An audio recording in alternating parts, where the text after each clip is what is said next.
Y una de las nuevas guías que se presentó en el Congreso Europeo fue la guía de diabetes y riesgo cardiovascular,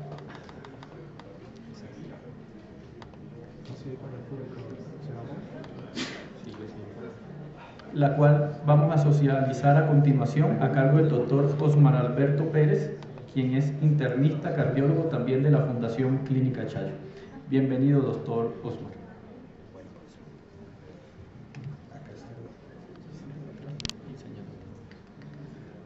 Bueno, muy bien. Buenos días a todos. Un gusto estar acá, en mi casa, en la Clínica Chayo, y con la Sociedad Colombiana de Cardiología. Voy a utilizar mejor me gusta moverme un poco más, no me gusta poner en atriles. Entonces, a ver, creo que ahí, esto, mejor por perfecto.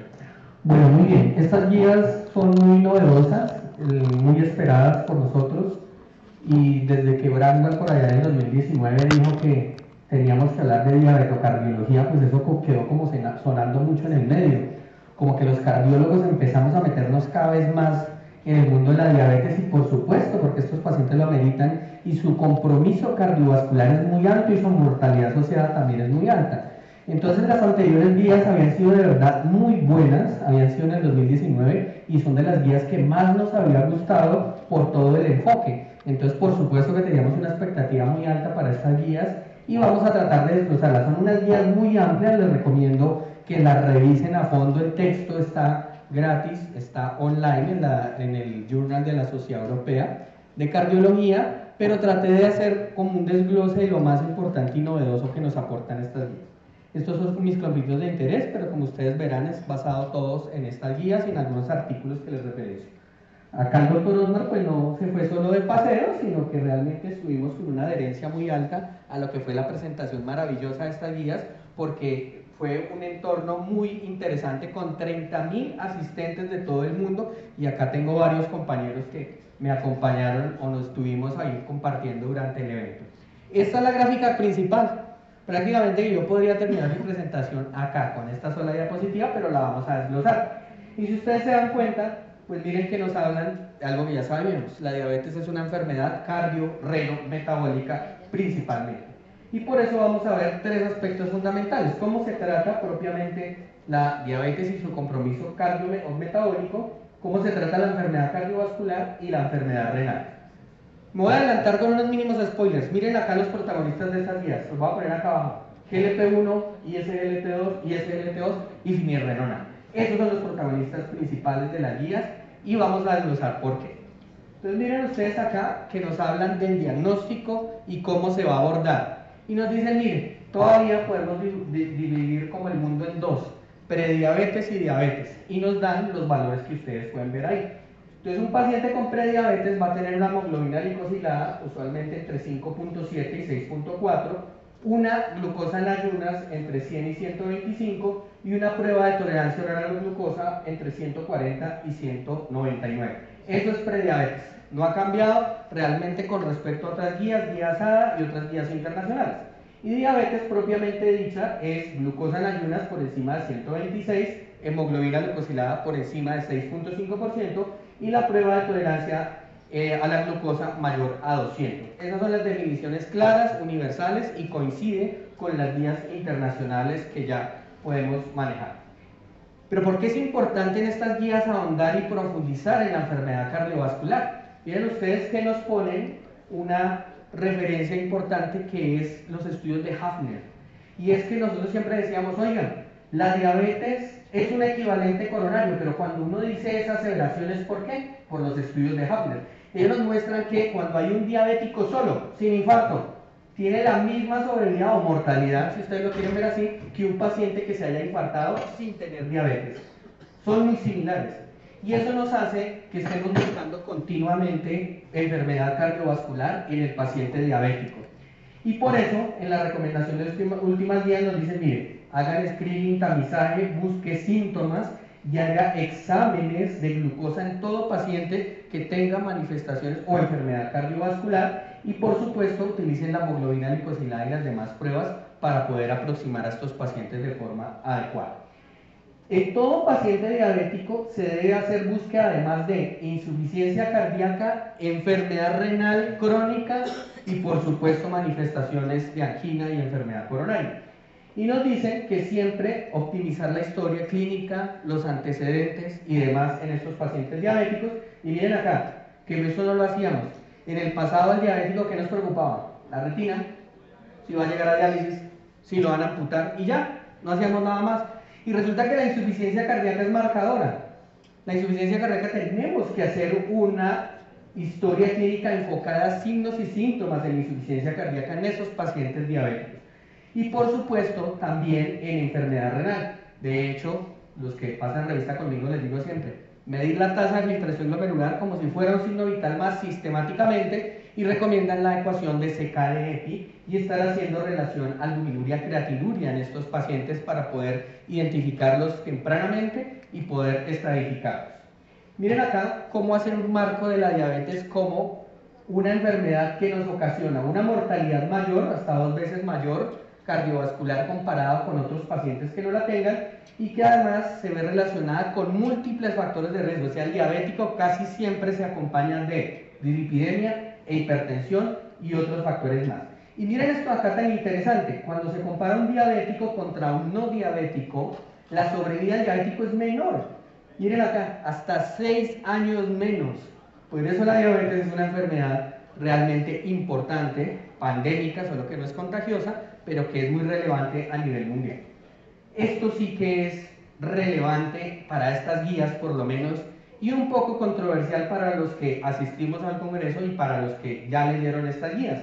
Y es que se utilizó el SCORE-2, que es un puntaje de los europeos, que lo avalaron en todos los países de Europa y que fueron utilizando pues predicciones de riesgo para poder avalarlo en los diferentes países de Europa. Y a partir de ese SCORE-2, que así se llama, SCORE-2, dividieron a los pacientes en varios perfiles de riesgo. Pero si ustedes se miran acá, me voy adelantando, incluyeron pacientes de bajo, moderado, alto y muy alto riesgo. Entonces ustedes me dirán, doctor Osmar, ¿cómo así que bajo riesgo? ¿Existe el paciente diabético de bajo riesgo? Para mí no, para estas guías, para este puntaje sí. Y esto fue controversial porque las guías anteriores sí habían eliminado ese bajo riesgo. Entonces nos genera un punto de reflexión y de controversia.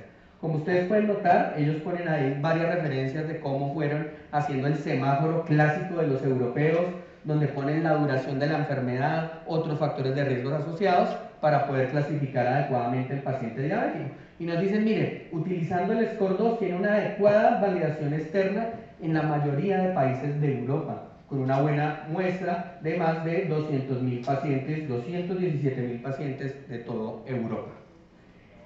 Y ahí nos ponen los semáforos para decirnos, mire, uno de bajo riesgo en ese SCORE-2 podría ser aquel que tenga un paciente que tenga menos del 5% de riesgo, y en el otro extremo, el que tenga más riesgo, le darían ese score 25%, o ya vamos a ver otra condición importante que nos ponen en estas guías. Y nos dicen, hasta miren, les vamos a poner un ejemplo, nos dicen las guías, ¿sí? Y nos ponen acá todo el semáforo, los diferentes riesgos, bajo, moderado, alto, y dicen, por ejemplo, vamos a tener a una mujer de 60 años que no fuma, que tiene una presión de 140 y que tiene un colesterol y un HDL, nos dan los valores y luego dicen, si es mujer, si tiene esos valores, podría estar en moderado riesgo. Más o menos es así como el ejemplo que nos dan para que lo usemos. Ahí es la calculadora y está referenciada, pero ¿cuál es el problema de esto? No tiene aval ni tiene estudios donde se haya validado en Latinoamérica, lo cual ya genera de entrada una barrera para nosotros. Y acá podría estar nuevamente como estratificado. Si ustedes se dan cuenta, el muy alto riesgo lo podemos identificar fácilmente. Es intuitivo. Todo paciente que ya tenga enfermedad cardiovascular establecida se llama muy alto riesgo, el campeón del riesgo. Y obviamente si el score le da 25%, pues también, o más de 20%. El alto riesgo es el que no cumple los criterios de arriba, pero ustedes ven que puede tener el puntaje entre 10 y 20, el moderado menor de 10 y el bajo riesgo menor de 5. Básicamente es como lo dejan así, incluye diabéticos de bajo riesgo, lo cual uno dice, uy, me pone a pensar si eso en la práctica, porque de entrada nosotros siempre hemos dicho que no. Aunque si uno es como estricto y mira por qué, pues serían diabéticos jóvenes con una corta historia de la enfermedad que no tienen más factores de riesgo y que su hemoglobina glicosilada es ahí limítrofe por encima de 6,5. Ese sería como más o menos el perfil si uno hiciera todo el puntaje de riesgo por el score 2. Y nuevamente lo grafican acá. Paciente que ya tiene enfermedad cardiovascular establecida o daño de órgano blanco de diabetes, retina, riñones, infarto, etc., pues ¿qué es inmediatamente? Muy alto riesgo. Y en todos los demás que no cumplan esto, se le calcula el score y se dice si es alto, moderado o bajo. Más o menos ese es el enfoque que nos ponen ahí. Conceptos realizados en el 2023 comparados con el 2019. Ya de pronto acá sí hay una novedad que pues no nos asombra porque hemos revisado todos los estudios ya de antidiabéticos orales, que es como se denominan hoy en día, no hipoglicemiantes, sino antidiabéticos, y es que no importa el nivel de glucemia, el paciente se beneficia de unas familias específicas. Y miren acá este algoritmo. Es bien sencillo y si ustedes ven la punta del algoritmo, por allá estoy viendo a mi amigo el doctor Medina, de pronto a los endocrinólogos dicen, pero ¿cómo así? ¿Por qué no sale mi metformina, la reina allá arriba? Pues no, está abajo, destronadita, pero ya la vamos a analizar. Vamos a ir poco a poco en el algoritmo. Miren acá. Independientemente del nivel de glucosa, para reducir riesgo cardiovascular en el diabético, los medicamentos antidiabéticos con mayor evidencia son los agonistas GLP-1 y los ISGLT2. Recomendación clase 1, es decir, la mayor evidencia está con estos fármacos antidiabéticos. Miren acá, independientemente, no miro la hemoglobina glicosilada, esto le aporta beneficio cardiovascular a nuestros pacientes y cardiorrenal. Entonces, esto es muy importante como arranca ese algoritmo y se basa en los metaanálisis con ISGLT2, no nos extraña, ya conocíamos todos estos estudios, Emparecalcon con empagliflozina, Canvas con canagliflozina, Diclen con dapagliflozina, Credes nuevamente cana y uno de los últimos que fue el Vertis con ertugliflozina. Si ustedes miran, todo va a favor de la intervención de forma significativa y tienen dos efectos de clase. Todos son glucosúricos y todos reducen las hospitalizaciones por insuficiencia cardíaca. ¿Y eso será importante? Pues ya les voy a mostrar que sí, es supremamente importante. ¿Y con agonistas GLP-1 qué pasa?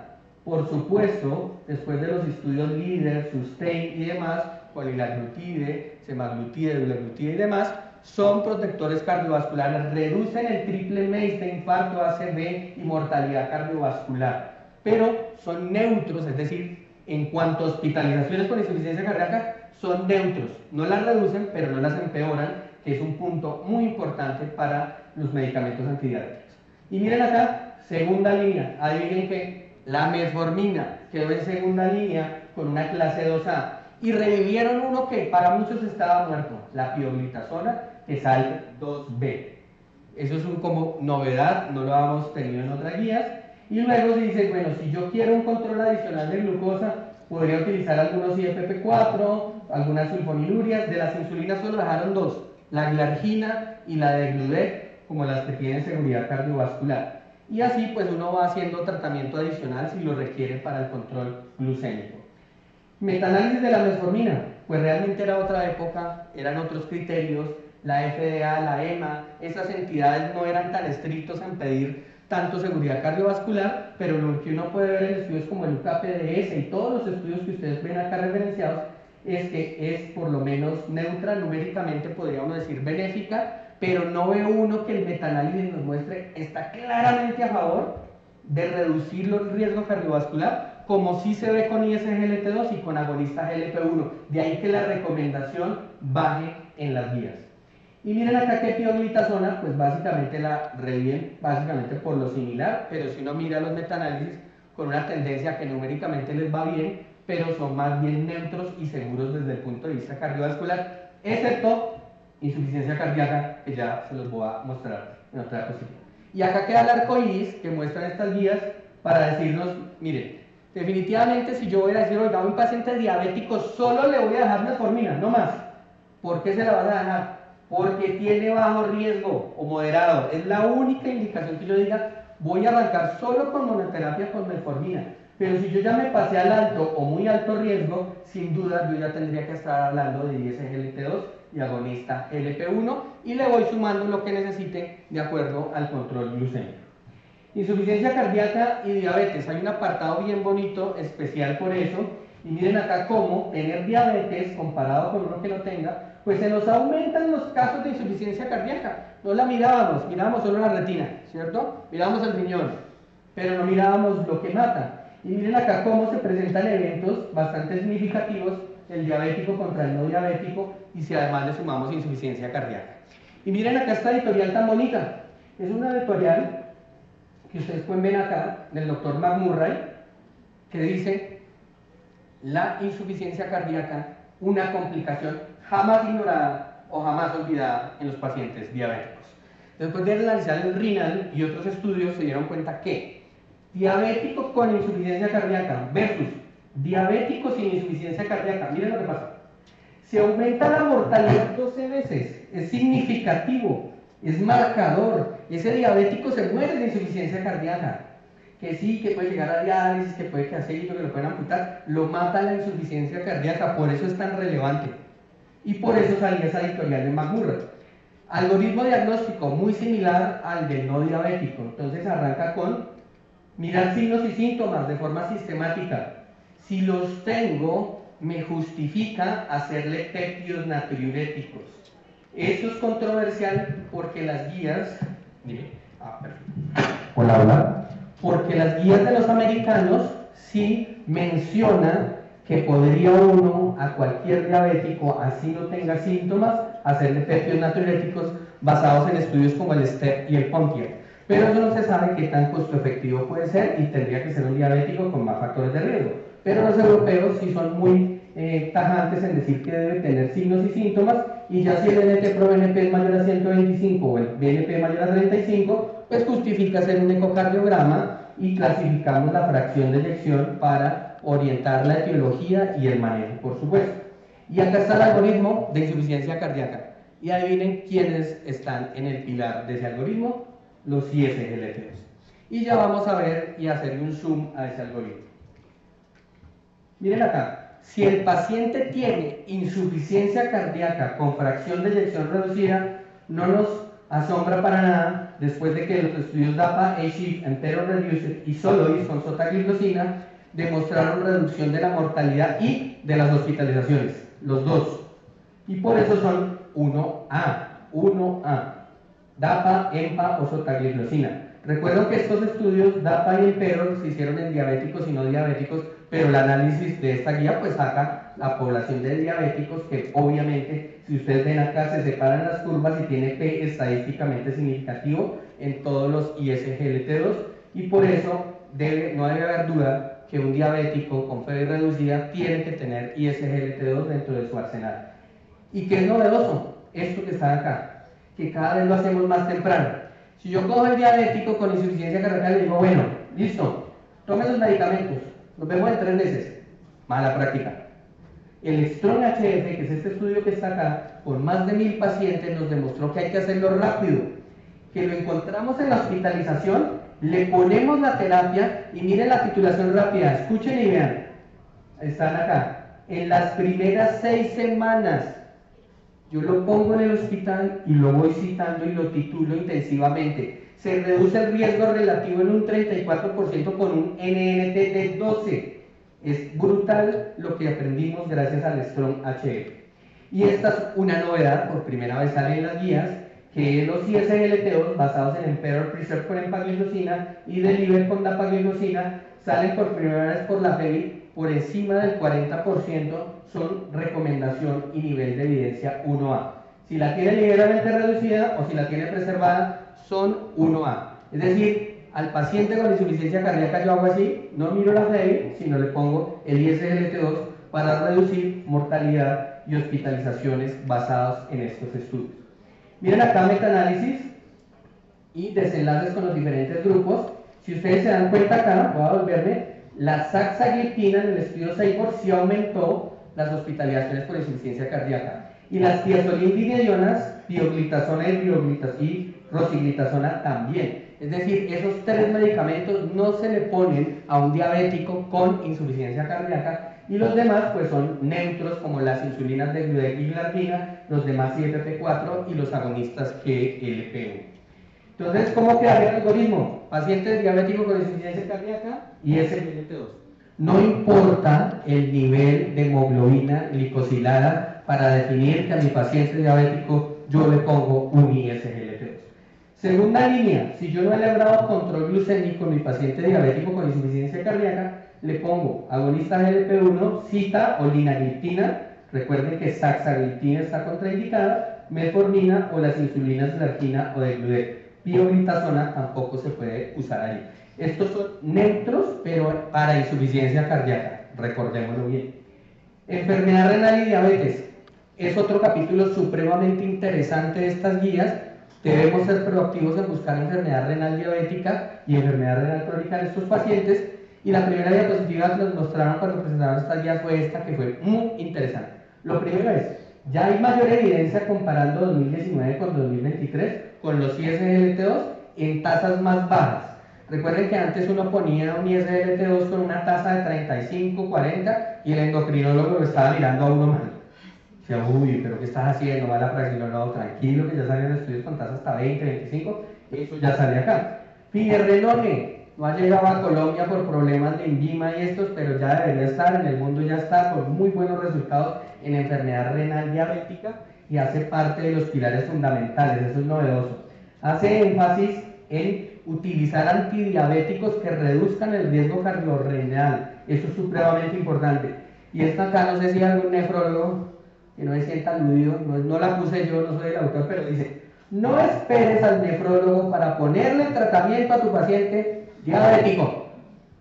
Sé proactivo y ponle lo que le da beneficio cardiorrenal.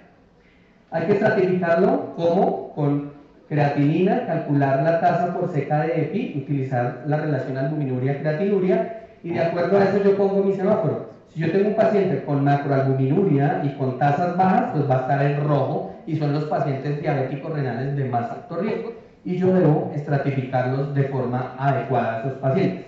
¿Cómo sería el algoritmo de manejo? Básicamente se divide en 5 pilares fundamentales: estatina, IECA-2, ISGLT2, buen control de la presión y finerenone. Ya lo vamos a ver en un zoom más grande.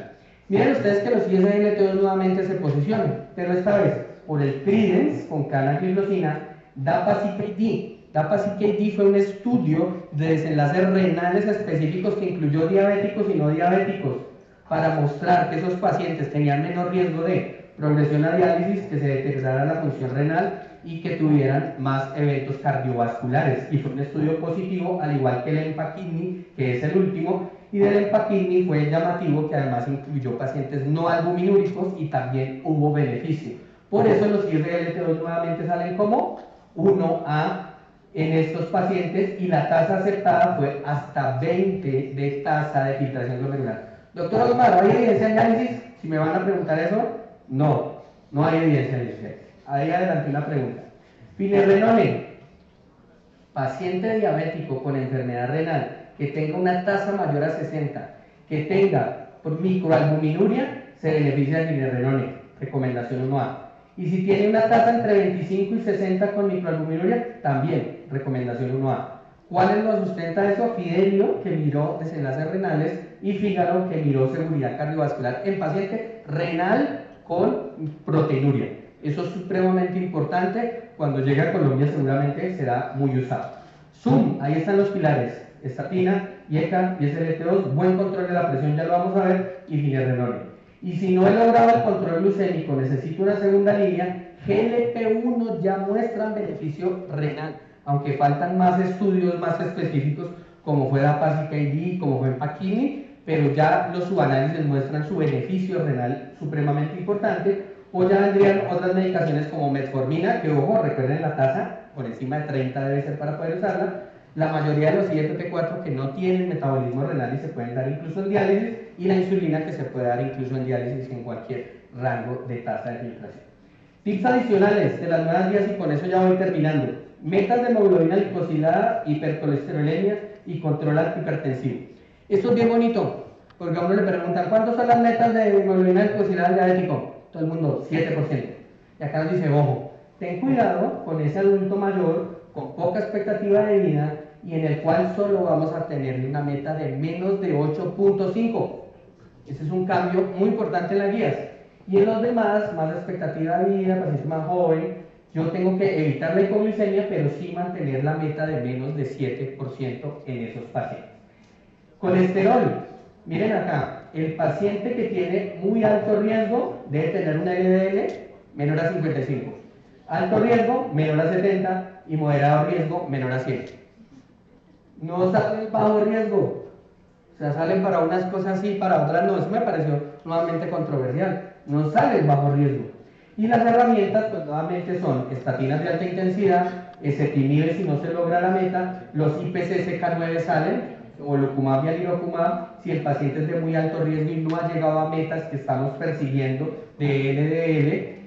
Y me pareció curioso que no saliera el ácido bempedóico en intolerancia a estatinas, porque ya tenía muy buenos estudios, pero no salió que sea intolerancia comprobada, no que algo en la cabeza, no, comprobada, 2, 3 estatinas, síntomas musculares, debilidad, etc.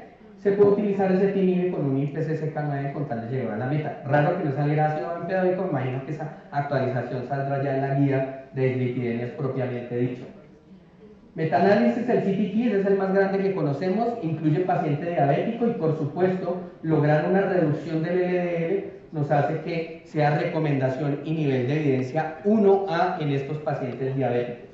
Presión arterial, si yo encuentro un paciente ahí entre 130 139 sistólica, diastólica 85-89, nos dicen, oh, eso se llama, ¿cómo? Presión normal alta, que ustedes ya vieron las guías esta mañana. Y dice, mire, ese paciente diabético sea insistente, hágale un monitoreo, un AMPA o un mapa, identifique y descarte que no tenga hipertensión verdadera. Y si tiene más de 140-90, no olviden hacer de todas maneras mediciones repetidas, manejo antihipertensivo y tratar de llegar a la meta.